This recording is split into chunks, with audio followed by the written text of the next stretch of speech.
That's what was important to us then. We would be the pilot. Somebody else would be the passengers and the hostesses and weathermen and engineers. We would do the flying. We liked to think then that we would do something exciting, something that took courage. Maybe in those early years, you were inspired by the sight of the policeman on the corner. You were going to be a U.S. Marshal or an FBI agent who stopped a bank holdup or caught public enemy number one. Today, you know there's much more to police work than carrying a gun and wearing a uniform. You know that the science of crime detection and the social science of crime prevention are far more complicated than we could imagine. That was when you were a child in elementary school. Today, the high school is the center of your life. It may be a rural school, a central school, a suburban school, or a city school. No matter where, your ideas now have changed a little. Let's take a look at your high school and your new ideas at the high school level. Here, you're beginning to think seriously for the first time about how you're going to earn a living. As your guidance counselor has told you, your planned career may involve college. You've entered high school with dreams of a career in your chosen field, and you'll be leaving it ready to prepare yourself in the college of your choice. Are you really going to be ready for college? The college campus is still only a dream, an important part of your future nonetheless, but still a dream. Right now, you may not even be certain you wish to go to college, but then you may be interested in a career that requires college. What do you know about the college in your future, aside from its campus?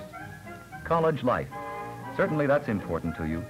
The freshman camp during the freshman orientation week. The friends you'll meet. The girlfriend or boyfriend you may be dating. The romance and the social life of these college years are bound to enter into your thinking now.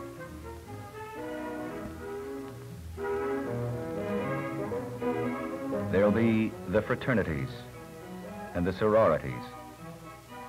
And then, too, maybe in looking ahead to taking part in college life, you're thinking about participation in college athletics.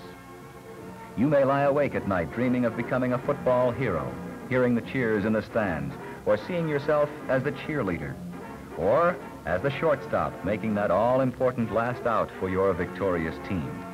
It's true that colleges want people interested in extracurricular activities. Future leaders already demonstrating their leadership in their well-rounded personal program of activities.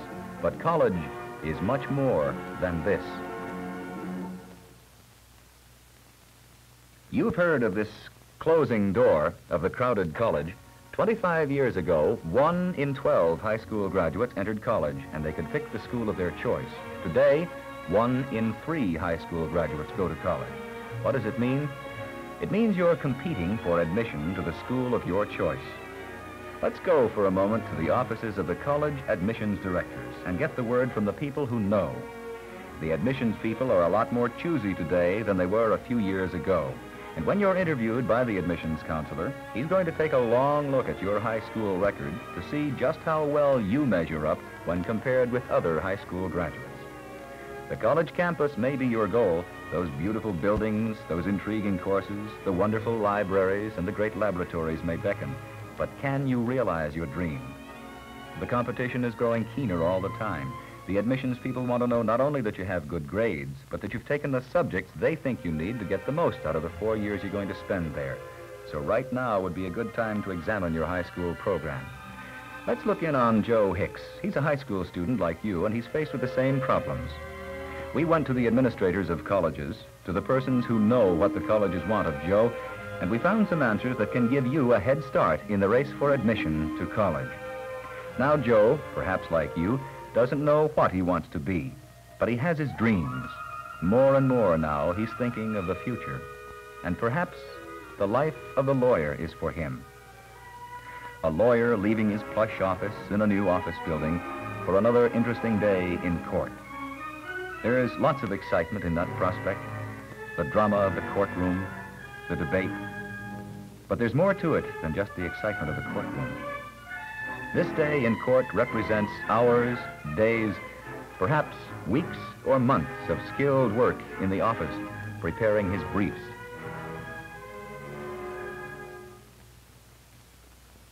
And as is the case with most lawyers, this man carries a good deal more in his head than he does in his briefcase. In the courtrooms of the world that needs him in a continuing struggle to bring fair play into the lives of all of us, he sometimes stands alone, and yet not quite alone. He enters the courts of law with the backing of long years of gathering into his mind the precepts of government as it evolved from the tablets of Hammurabi, the law of the Romans, the Magna Carta, and the Napoleonic Code, right on down to the most recent decisions of the Supreme Court of the United States, or the latest city ordinances against noise in his town. It is here in law school that Joe must become aware of the many facets of his profession. In these buildings, he will study the famous cases that faced the judges of yesterday. But entering the law school is a problem in itself. Joe must have the proper background before he can be admitted to study law. The Association of American Law Schools says that before you enter law school, you should first go to a college offering a liberal education for pre-law students. It says, education of a student for a full life is far more important than mere education for later professional training and practice. But why, Joe wonders, why do I have to take all those subjects like literature and science? I'm going to be a lawyer. Well, the association tells us that it's important for the pre-law student to develop skill in comprehension and use of words. And then it's not too hard to see that research in Shakespeare is not too far removed from digging facts from the United States statutes for an important brief. The Law School Association says that when you come to the law college, you should be able to show not mere accomplishment in memorization, but an accomplishment in understanding, the capacity to think for yourself, and the ability to express your thoughts with clarity and force. When you receive your bachelor's degree from college, as a step toward entering law school, you will have command of your nation's history and its philosophy of government, its language. You'll be acquainted with science and the problems of corporations in the age of science, as well as the science of blood tests, ballistics involved in crime detection. These are the courses you will have completed before applying to law school for admission. These are your goals in the pre-law course in the college of your choice. But first things first. First, you must get by these college gates. You must pass the requirements of the undergraduate college for admission before you can begin that pre-law study. And how will you get on this campus? When, like Joe, you pull out that application form, you should be certain that you have all the breaks you can make for yourself. You should be off to a running start with mathematics, algebra, and geometry, a lab science, biology, chemistry, or physics, literature, as much as you can take, the plays, the novels, the poetry. A foreign language is required for admission in 85% of the liberal arts colleges. Latin, not required, is always helpful. And of course, history. The climb from high school to the courtroom is neither short nor easy, but you can make it easier by taking the right courses now. Yes, it's a great dream whether you ever go on to law or not. And what was true about pre-law is also true of the student preparing for theology, medicine, dentistry, public administration, diplomacy. All these fields require a 4-year undergraduate degree before you can enter the graduate school, which specializes in training you for one of these professions. And then, perhaps, the space age is calling you. And you just can't get those dreams of this new era of satellites and rockets out of your mind. And you don't want to.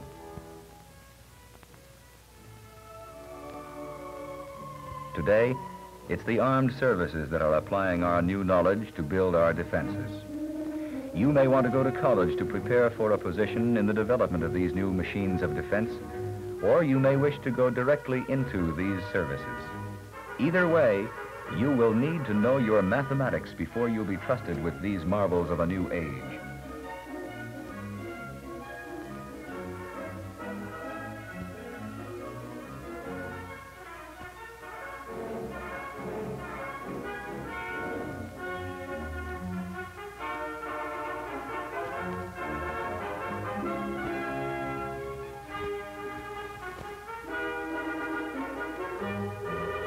Navy weapons today.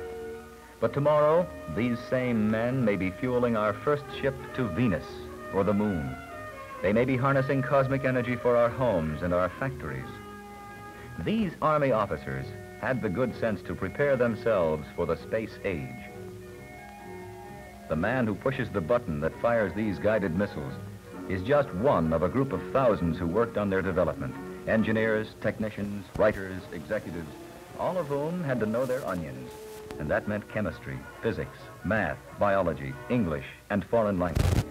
There's a lot that goes into the making of a scientist, and the men and women who are involved in the systems we use to develop the machinery are, for the most part, people who had the imagination to see what was ahead and the foresight to prepare themselves for a space age.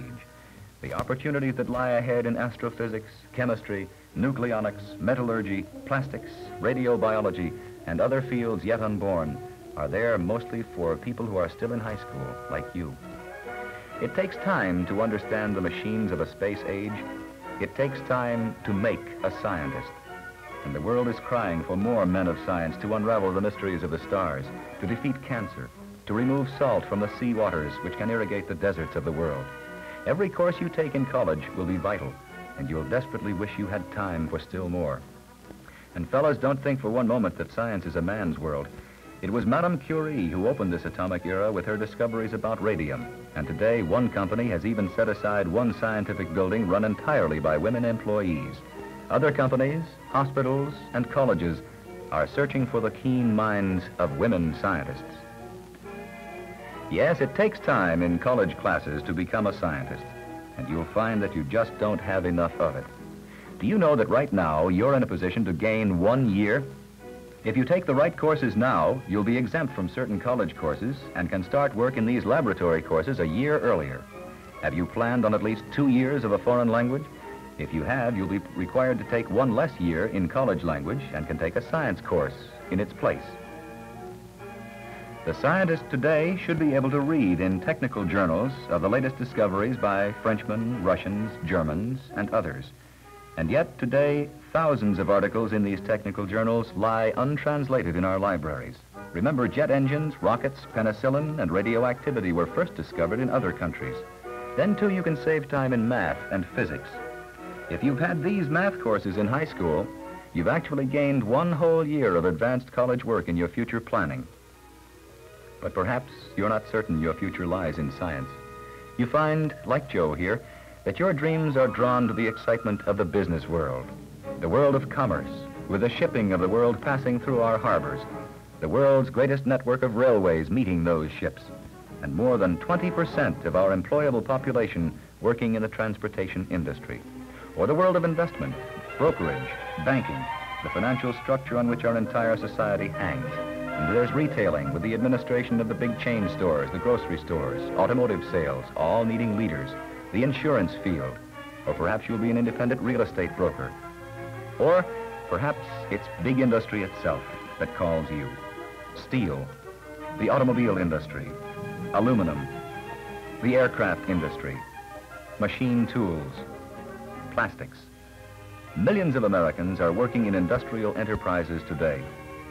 But their production, their very jobs and welfare are in the hands of the business executive who understands the intricacies of the business world and all that it takes to keep the wheels of industry turning. These millions of Americans depend on the head office to decide whether to spend the money for a new plant, when to expand production, when to change models. Let's go inside the executive suite and watch the man who knows how to run a big business.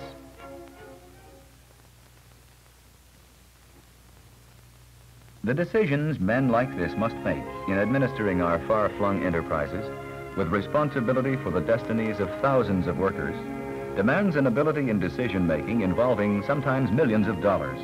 The lives and fortunes of people in all branches of his factory are in his hands. They come to him for leadership. This is a good deal more than just sitting at the desk. Unlike the merchant or businessman of 50 years ago, who could get by with simple arithmetic on his counter without even a cash register, Today, a man going into the steel or insurance business or entering a banking house will have to go in with a knowledge of mathematics of finance. This course, required today of college majors in accounting and business administration, requires at least 2 high school algebra courses before you can take it. The admissions offices of your colleges will look for that in your record. How about you? Will you be just one of the crowd, just another man in the street? Or will your dream take you to the top in the business world? And once again, fellas, don't think you've got this business world tied up for yourselves. Not only have women become senators and judges, but they now run publishing houses, brokerage firms, they edit magazines, they head real estate firms, they buy for department stores, they design our clothing. Today and tomorrow, more and more important decisions are to be made by women. But let's look at all this from a different angle. We've looked at the professions. Now let's go back to the high school and look at the courses you're taking. In high schools all over the country, you'll hear students ask, why do I have to take a foreign language? Do you realize how much of our American way of life depends on our overseas trade? Some years we export half the cotton, almost half the tobacco, and almost 2/3 of the turpentine we produce. It's with this money that our southern states buy automobiles and refrigerators from our northern factories.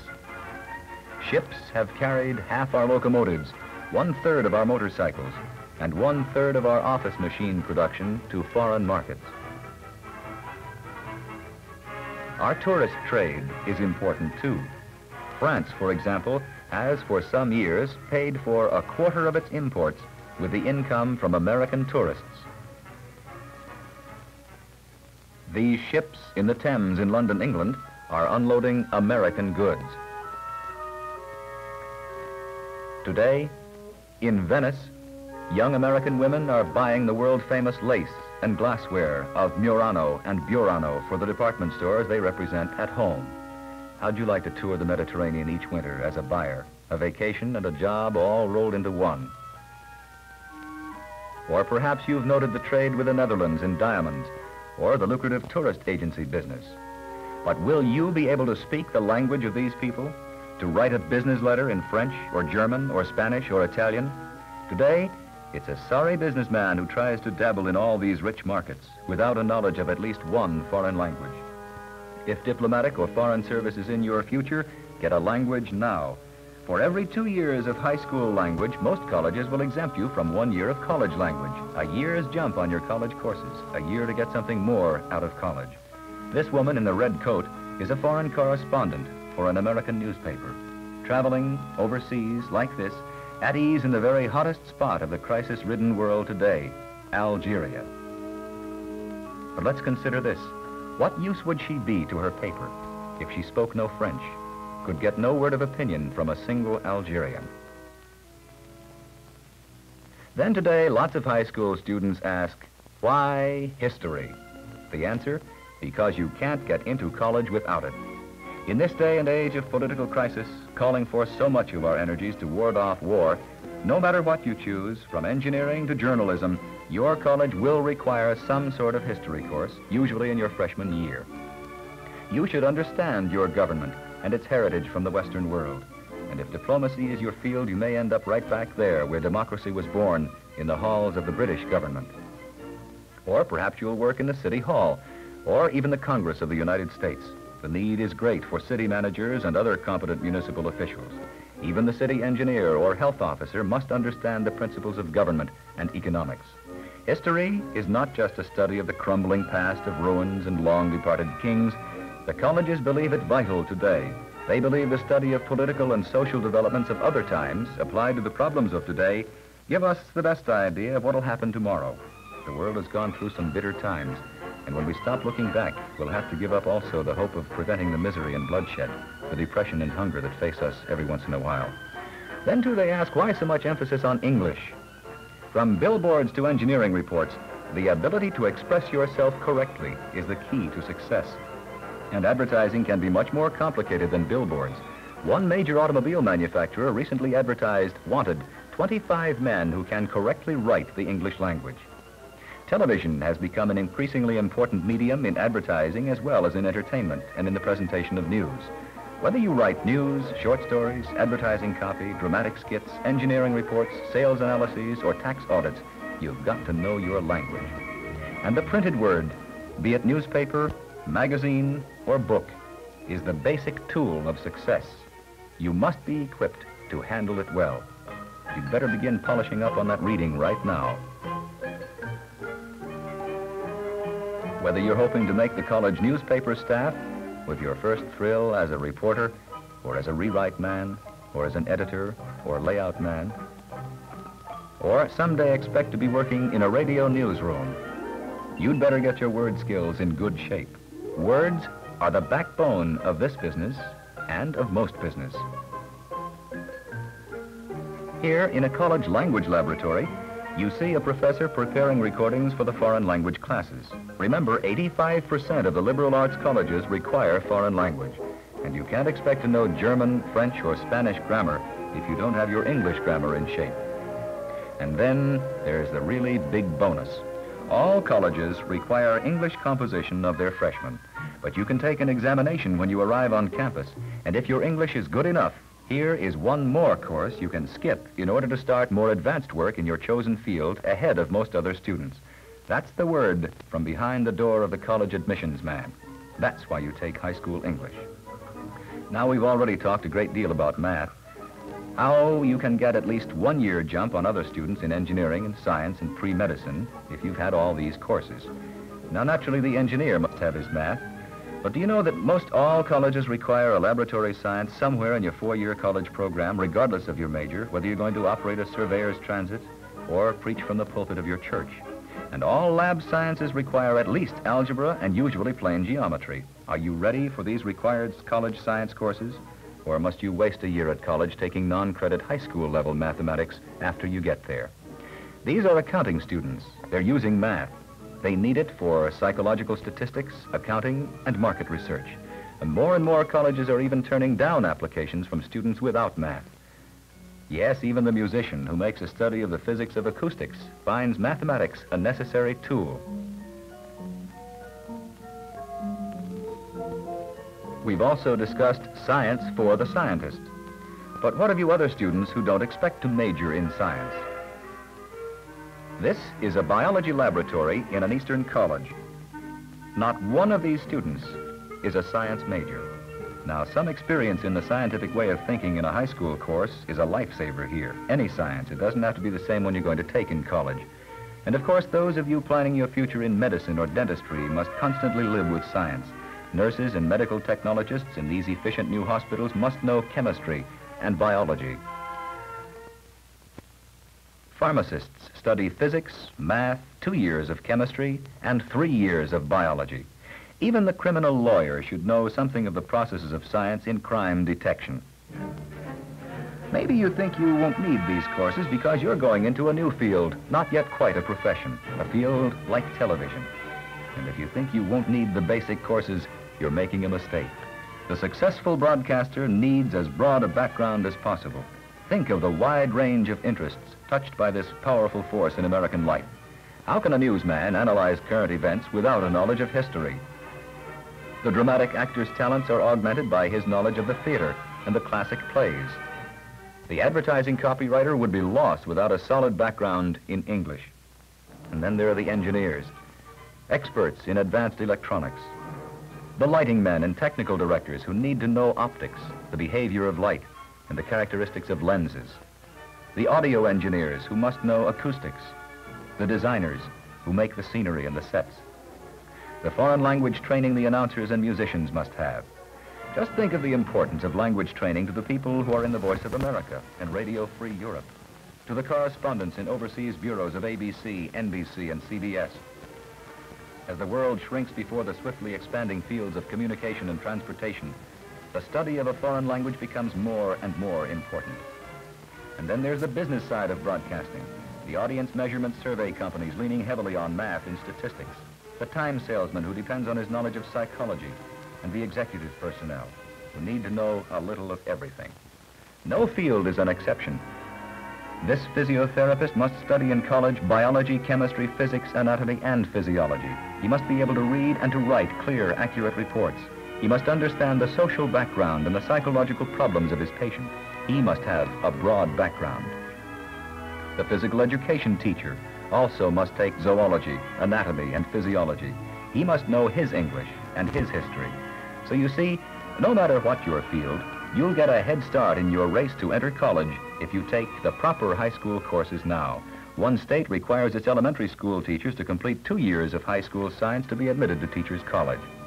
Now it won't be long before you've reached that first goal you've set for yourself, high school graduation. You'll be ready to move up to college if you have taken the courses the college admissions people will be looking for. With the proper subjects behind you, that diploma is the key to the closing college door. But don't think it's just a moneymaker. Your college education is designed to make you a leader with responsibilities that go with a college degree. You assume obligations to all these thousands of co-workers in society. Will you be able to lead?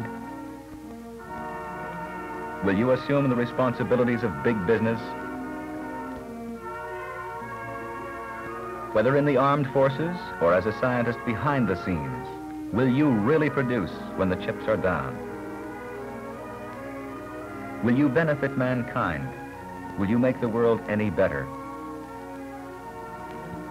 Our system of laws with justice for all is a system which needs the protection that a well-informed people can give it.